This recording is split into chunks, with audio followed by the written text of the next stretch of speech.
থামো গাইস, এই ছেলে দুটো যারাকে দেখছো, এই ছেলে দুটো হামরাই।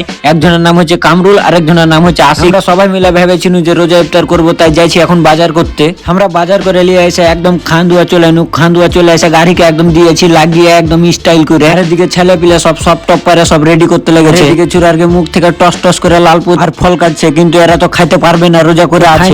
আমার আরেকটা বন্ধু মহব্বতের শরবত এমন করে বানালছে যে খাইলে পাগলা হয়ে যাবে সব। আর এদিকে আমার হিরো আলম বন্ধু কামরুল ভ্লগ বানা কি করবে, ওরও একটা ছোটখাটো স্বপ্ন আছে যে ও একটা সস্তা ভ্লগার হবে। এদিকে আমি পাঞ্জাবি পরে আমার খাচ্চর বন্ধুরাকে বলছি পাপ কাচ্ছে আরে যে নমাজ টমাজ পর ভাই। ইয়া কহে থালি দেখি আমরা জন্য উজু করতে যে একটা খাতারনাক ভিউ পেয়ে তোমরাকে দিনু দেখি, একদম খাতারনাক ভিউ। উজু করতে আছে এই চুরারা যেভাবে উজু করছে মনে হচ্ছে মাওলানা ফেল। উজু করে আছে ইফতারের লেগে থালি লিয়ে ধাপাং করে বসে কেন ভোগা দিয়ে দূর থেকে দু চারটা সিনেমেটিক শট লিয়ে তোমরাকে দেখে দিন। ইফতারের সময় হয়েছে আমার বন্ধু ফরিদ পায় নাকি সবই একবারে সাটিয়ে দেয়। আজকাল লেগে এখানে শেষ করে আমরা চুন্নু, আবার পরে দেখা হবে অন্য ভিডিওতে।